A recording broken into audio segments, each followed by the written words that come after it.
You see, like the top, the panel's right, it's shingled correctly. This panel is higher than this one. All throughout the middle, it's shingled the wrong way.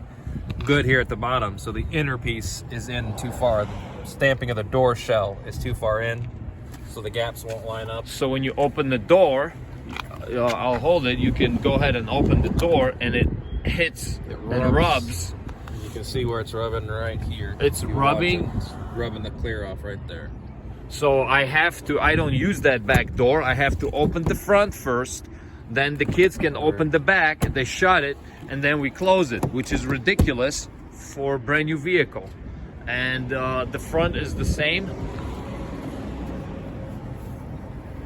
There are gaps and... Gaps are a little weird, but the shingling is at least correct. This panel is over the other panel, so it won't catch wind.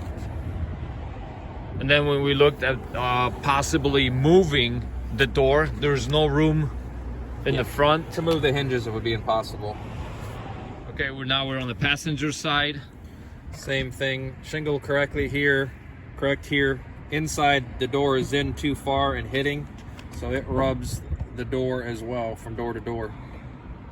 Same thing, it takes a big exercise to open the back door front first, and if I'm driving, kids cannot get out, otherwise they're damaging the body.